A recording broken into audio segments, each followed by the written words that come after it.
Saludos amigos, bienvenidos a Líneas de Guerra, el canal de YouTube dedicado a analizar la actualidad política alrededor del mundo.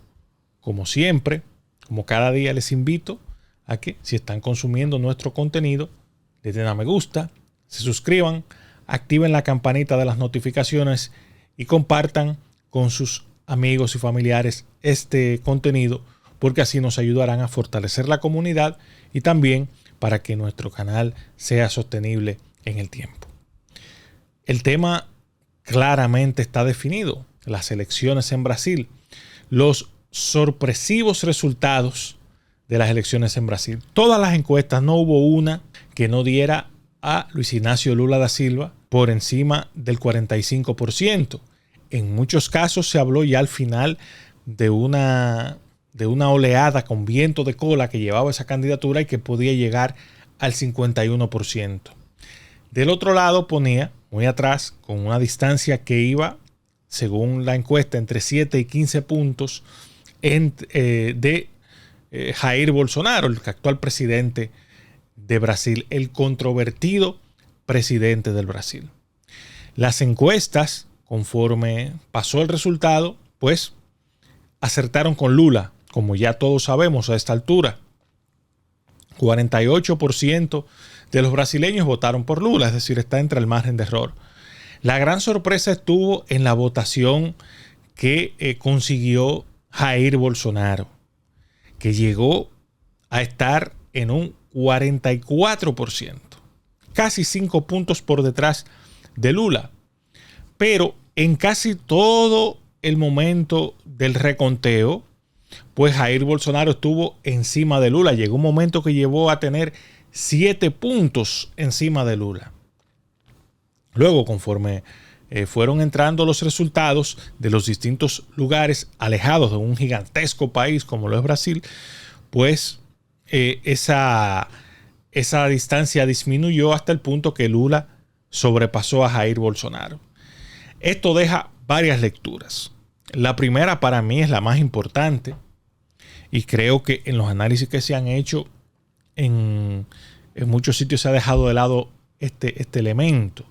Me refiero al voto oculto que tiene Jair Bolsonaro. ¿Y por qué hablo del voto oculto?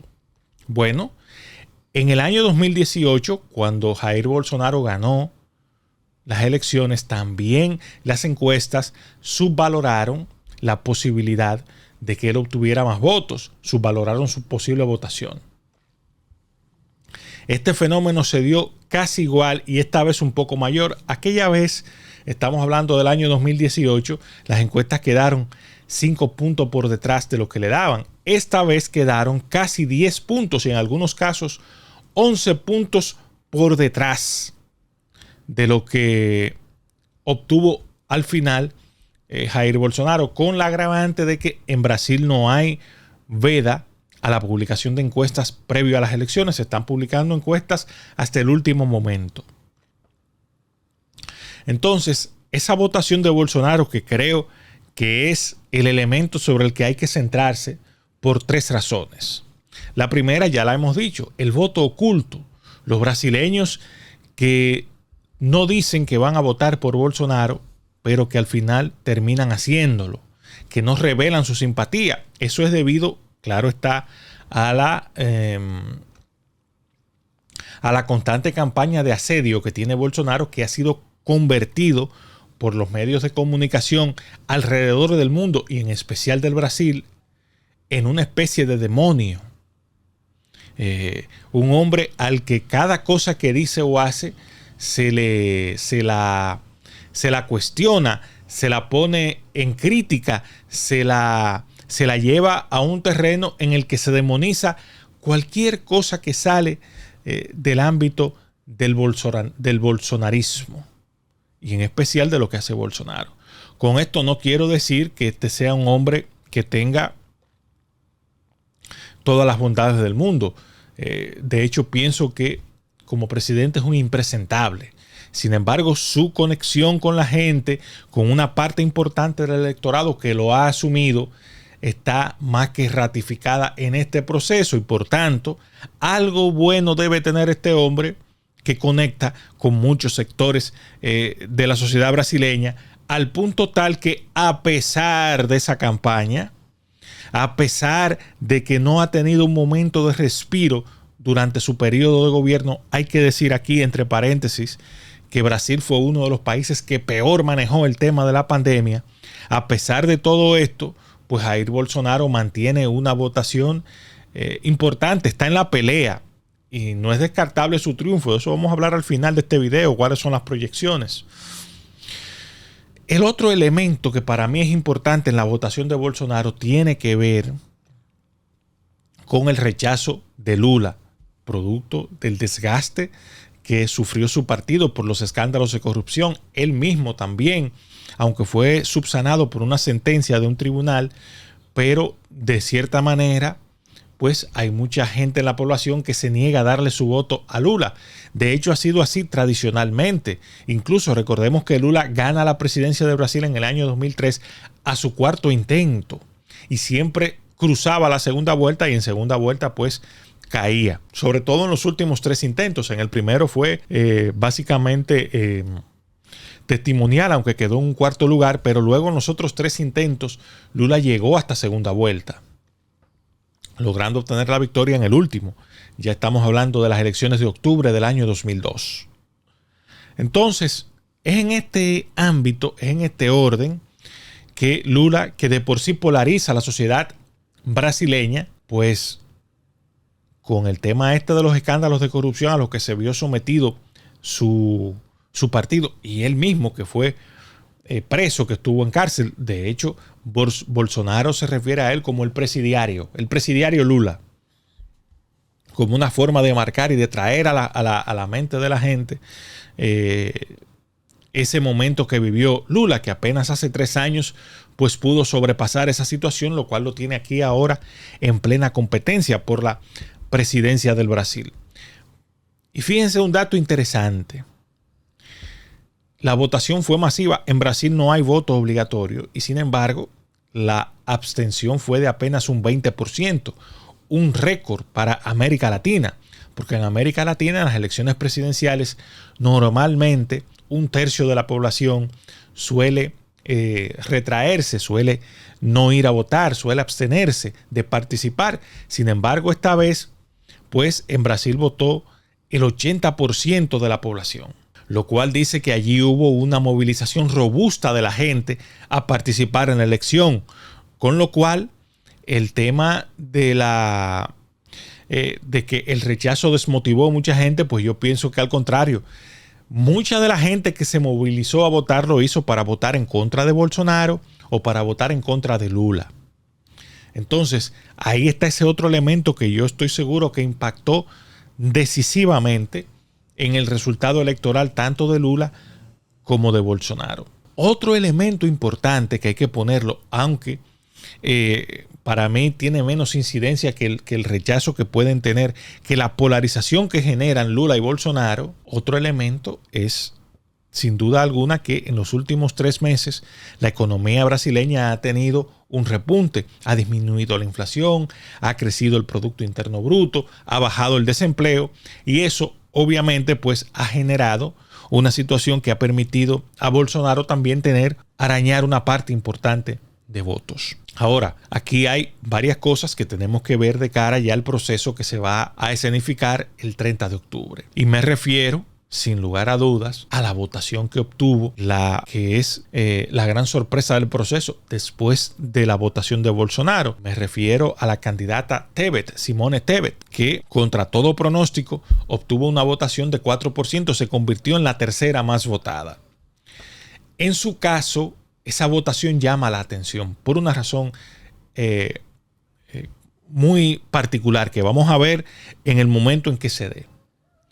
Fíjense que en los procesos electorales que hemos visto en la región últimamente, se ha dado el caso que surgen unas figuras que nadie las proyecta en las encuestas, pero que el día de la votación pues tienen un impacto en el electorado que no ha estado previsto en todo momento.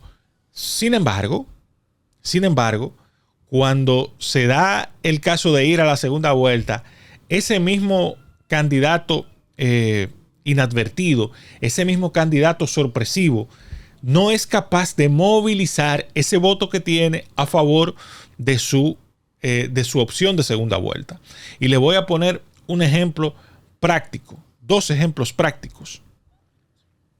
El primero lo vimos en Chile con Parisi, que era un hombre que estaba fuera de Chile, que hizo toda su campaña a través de redes sociales de manera digital, obtuvo una altísima votación en la primera vuelta y en la segunda se le vio más inclinado a apoyar a José Antonio Kast. Se pensó incluso, por la forma en que atacó a Gabriel Boric, que no fue a una de las actividades a las que le convocó, sin embargo Kast sí fue, se pensó que ese voto de Parisi iba a ir todo o una gran parte hacia José Antonio Kast. Sin embargo, en las regiones en que ganó Parisi, que fue el norte de Chile, donde tuvo la votación más alta, en esas regiones Boric arrasó en la segunda vuelta. Y yo creo que fue parte importante ese voto.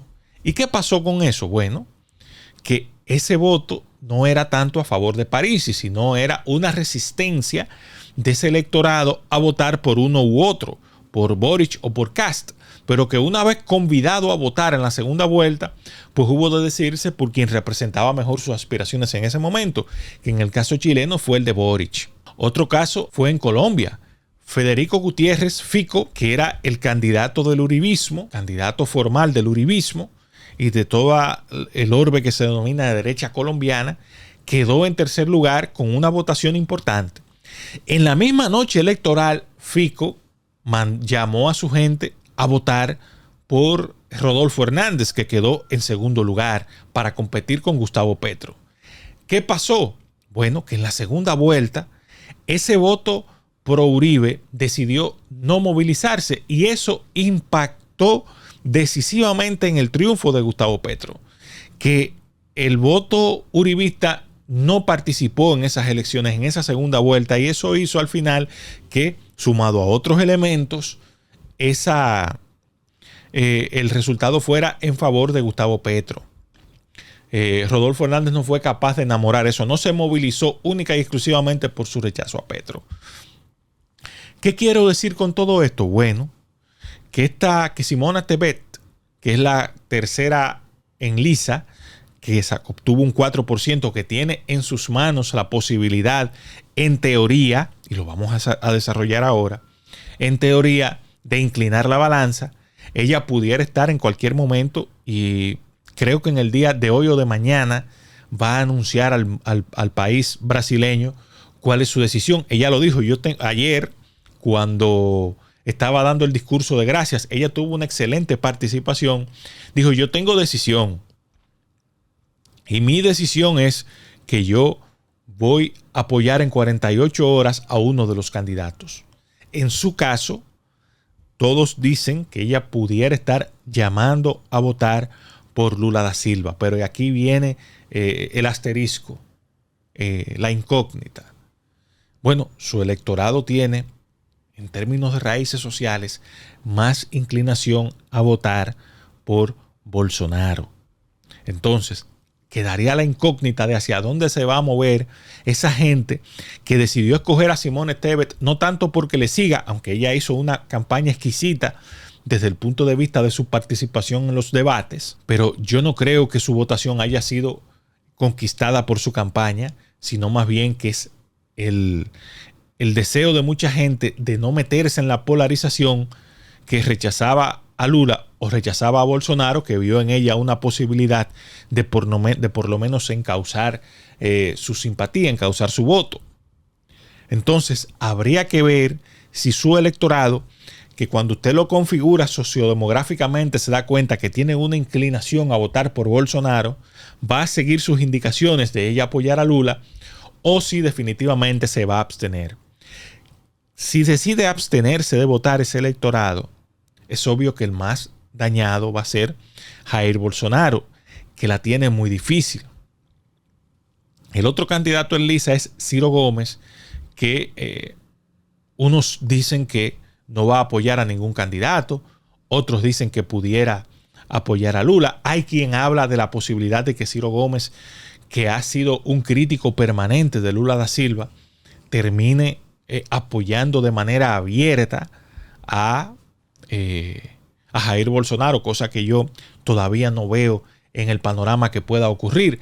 Habría que ver cómo se van a mover estas dos figuras. Algo está claro en este tema. Lula tiene las mayores posibilidades de cara a la segunda vuelta porque quedó muy cerca. Es cierto que él no ganó en primera vuelta como quería hacerlo, como proyectaban muchos, pero también lo es el hecho de que él quedó con una muy buena votación, porque un hombre como Lula, que tradicionalmente en elecciones de primera vuelta obtiene entre 42 y 43% de los votos y que termine obteniendo 48%, pues está muy bien. Claro, él había puesto todos sus huevos en la posibilidad de ganar en primera vuelta o de tener una distancia tan holgada sobre Bolsonaro que le permitiera a él convertir la segunda vuelta en un mero trámite, sino ya un movimiento de presión social para que Bolsonaro no acudiera a competir en la segunda vuelta. Ahora, del lado de Bolsonaro, yo pienso que él ha tenido una victoria en toda la línea. Tuvo una votación por encima de lo previsto, demostró una fortaleza importante. Yo siempre digo, imagínense usted este hombre sin la campaña de asedio y de desfiguración mediática a la que ha sido sometido, a pesar de todas sus fallas y falencias como líder político, ¿cuál hubiera sido el resultado electoral suyo? Porque esta votación que él obtuvo es un triunfo que se ve reflejado en el Congreso, porque ojo al Cristo que es de plata. En el ámbito congresual, el partido de Bolsonaro ganó las elecciones. Tiene mayoría en el Congreso. Cierto es que este es un Congreso de 513 representantes, 513 legisladores, pero en esa configuración tan alta, pues Bolsonaro tiene mayoría. Lo cual implica que ese Congreso va a ser un poder que va a tener Bolsonaro, ya sea para intentar su regreso, si pierde ahora, para intentar su regreso en el 2026, o incluso para gobernar por un segundo y último periodo. Entonces, en este marco yo pienso, ya para analizar los resultados de Bolsonaro, que Bolsonaro tuvo una victoria política importante en el día de ayer. Su posibilidad de ganar las elecciones va a estar en la medida en que Bolsonaro logre convertir estas elecciones en un plebiscito sobre la figura de Lula. Si Bolsonaro logra eso y logra poner a Lula en el foco, que la campaña sea alrededor de Lula, pues yo pienso que Bolsonaro va a hacer el sorpaso y va a ganar el 30 de octubre. En cambio, si Lula logra que estas elecciones sean, que esta segunda vuelta sean un plebiscito no sobre su figura, sino sobre Bolsonaro, Lula estará ganando de manera amplia esta elección. Eso por un lado. Por el otro, hay que ver también cómo Lula va a rearmar su campaña. Hay que pensar que ya a partir de lo que hemos visto en las últimas elecciones de segunda vuelta, tanto en Perú, tanto en Chile, tanto en Colombia, pues estos procesos de segunda vuelta ya no son una continuación de la primera, como solía ser en Latinoamérica. Ya son elecciones que parten de cero, porque hemos visto sorpresas siempre en el movimiento de la votación. Ya referíamos lo que pasaba con los votos del tercer lugar en las elecciones de Chile y Colombia, y también en las propias elecciones del Perú, que todo se movió distinto a como se proyectaba. Entonces, cada uno de ellos, sobre todo Lula, tiene que tener una estrategia muy inteligente.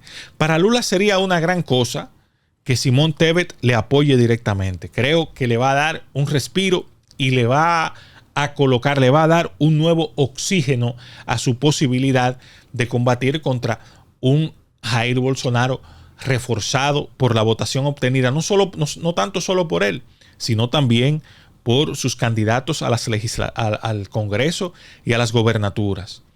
Habría que ver, si yo fuera Lula, intentaría buscar una reconciliación con Ciro Gómez, de modo que yo pueda tener, y eso aquí sí cambiaría todo el panorama, si Lula logra que Ciro Gómez y Simone Tebet le apoyen, creo que estaría liquidada en su favor la segunda vuelta. Porque ya otra cosa sería, en términos del imaginario político de la gente, el tener a los principales candidatos descartados, el tercer y cuarto lugar, apoyando a uno. Eso ya pues marcaría una senda que sería muy difícil para Bolsonaro. En el caso de Bolsonaro, yo creo, y quiero insistir en esto, él tiene su salida, su vía para ganar es convertir la elección en un plebiscito sobre Lula.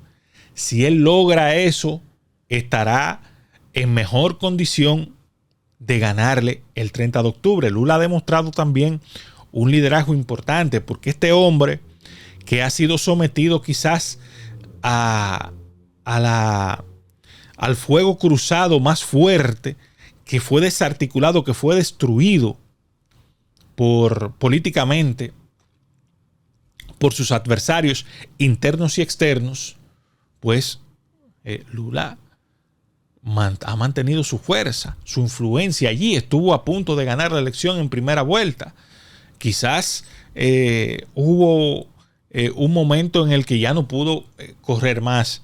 Entonces, otro elemento importante que puede incidir en esta segunda vuelta es la participación. Ojo, el voto de Bolsonaro ha demostrado que es el que tiene más capacidad de movilizarse, porque en este ambiente que hubo, era muy fácil que mucho del voto de Bolsonaro estuviera, o era de esperarse más bien, que mucho del voto a favor de Bolsonaro estuviera desmotivado por los números que daban las encuestas. Sin embargo, esa gente se fue a movilizar con fervor.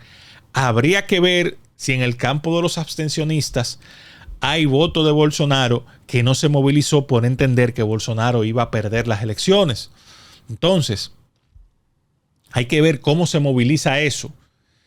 Y también hay que ver si mucho del voto contra Bolsonaro, que no quiere darle una nueva oportunidad a Bolsonaro, pues decide ahora en esta segunda vuelta participar a favor de Lula y votar tapándose la nariz para que Lula tenga un nuevo periodo como presidente y así desplazar a Bolsonaro, que ha tenido una presidencia muy controvertida, pero que al final sus indicadores económicos han ido teniendo una sustancial mejoría, lo cual ha impactado definitivamente en el voto de la gente. Este es un proceso que ahora es que se pone bueno. Quedan al menos 2 debates entre ambos candidatos que van a ir a debatir, porque cada uno tiene una razón distinta para ir a debatir. Lula porque no quedó tan distante de Bolsonaro y sabe que ese potencial de Bolsonaro debe ser parado. Y que si él no va a un debate va a dar una muestra de debilidad. Bolsonaro, por su lado, sabiendo que ya hizo un buen sprint desde el punto de vista de las encuestas, aunque él siempre las cuestionó. Incluso ayer decía, hoy es el día de Data Povo, haciendo referencia a la firma encuestadora de Brasil que se llama Datafolha, que es la principal firma encuestadora de allí, que siempre le dio por detrás, y él decía, hoy es el día de Data Povo. Entonces, Bolsonaro, claro está, tiene ante sí la posibilidad de que en un debate poder remarcar poner la posibilidad de que Lula cometa errores. Uno y otro tienen debilidades en el manejo mediático, en la telegenia, pero están obligados a asistir a los debates. Entonces, por esa obligación que tienen desde el punto de vista político de acudir a los debates, pues esos 2 debates hay que verlos y hay que, digamos que ver cómo ellos cada uno, cada uno de ellos hace su desarrollo, qué banderilla le pone al otro. Para mí, yo pienso que tendremos salvo errores mayúsculos, salvo que se coloque un frente ya oficial, tanto de Ciro Gómez como de Tebet, alrededor de Lula, yo pienso que vamos a tener un resultado de segunda vuelta muy apretado.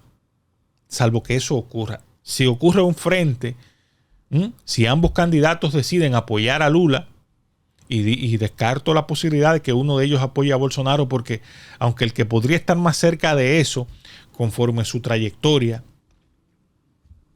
es Ciro Gómez, y conforme el partido que lleva, que es el Partido Socialista Democrático del Brasil, pues yo no veo mayor posibilidad de que Ciro Gómez apoye a Jair Bolsonaro, aunque la rivalidad entre él y Lula es muy fuerte.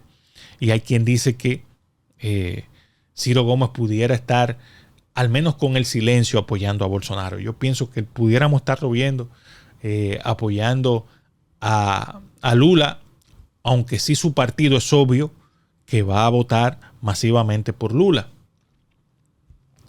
Del otro lado, Simone Tebet, hay quien dice, y yo me inscribo en esa tesis, que a ella le conviene que siga gobernando Bolsonaro. ¿Por qué? Porque así su figura se va a perfilar de otra manera y ella pudiera ser la gran opción de cara al año 2026, a las elecciones de octubre del año 2026. Aunque, hay que decirlo, con ella puede pasar un fenómeno parecido al que pasó con Marina Silva, que se vio en una encrucijada parecida. Quedó en tercer lugar para segunda vuelta, justamente en la reelección de Lula, y ella no vio bien sus opciones y prefirió, en vez de convertirse en la referente de la oposición a Lula, lo que hizo fue apoyarle, facilitar su reelección, y luego ya no pudo ni siquiera enfrentar a Dilma Rousseff, que recuerden que ellas dos compitieron por la presidencia del Brasil y luego se diluyó en el tiempo. Entonces Simone Tebet tiene que ver esa posibilidad y pesar muy bien sus opciones. A ella lo que le conviene desde el punto de vista político es generar un movimiento en el que ella se convierta en el fiel de la balanza.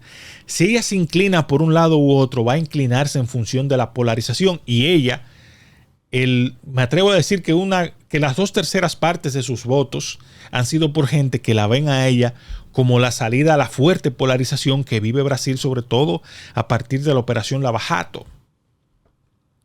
Entonces, ya para culminar, ¿cuál es nuestra proyección de cara a las elecciones del 30 de octubre? Muy sencillo. Aquí va a haber una pelea voto a voto entre Lula y Jair Bolsonaro. Oigan lo que les digo hoy. Va a ser una elección muy apretada. Que la diferencia entre uno y otro no va a ser superior al 2%. Eso en el caso de que ninguno de los candidatos decida irse de manera abierta con uno de ellos. Si Ciro Gómez y Simone Tebet deciden apoyar formalmente a Lula da Silva, pues esta segunda vuelta va a estar prácticamente liquidada y las posibilidades de Bolsonaro no van a ser otras que la de ser un líder fuerte de la oposición a Lula, que creo que es la carta debajo de la manga que tiene Bolsonaro, que evidentemente quedó con esa posibilidad lista en esta elección el día de ayer. Él tiene razones para celebrar. Igual que Lula, tiene muchas razones para celebrar, porque aunque el resultado no fue en función de su expectativa y del trabajo que se había hecho y de la estrategia trazada, pues quedó muy cerca de la meta y tuvo una muy buena votación. Bolsonaro tiene razones para celebrar porque quedó con una alta votación, está en competencia desde el punto de vista de la percepción política, de la colocación de las fichas para esta segunda vuelta. Pues hay que decir que Jair Bolsonaro quedó muy bien posicionado, pero desde el punto de vista político, allende las elecciones, de cara al próximo periodo constitucional, él va a tener para gobernar mayoría en el Congreso, que no la tiene ahora, pero para ser líder de la oposición, mayoría en el Congreso, lo cual le va a dar a él un gran campo para rehacerse y convertirse en la figura a vencer en el año 2026. Pero vamos a ver cómo va a evolucionar este proceso de Brasil y sobre todo, ver cuál va a ser el comportamiento de ese 8% de brasileños que se inclinó por Ciro Gomes y por Simone Tebet, que tienen en sus manos la llave de escoger quién va a ser su presidente por los próximos 4 años. O Lula da Silva o Jair Bolsonaro. Hasta aquí nuestro video del día de hoy, invitándoles, como hice al principio, a que le den a me gusta, se suscriban, activen la campanita de las notificaciones y compartan con sus amigos y familiares nuestro contenido. Compartan esto, ayúdennos a que el algoritmo de YouTube pues nos coloque y podamos seguir compartiendo este contenido con todos ustedes. Hasta la próxima.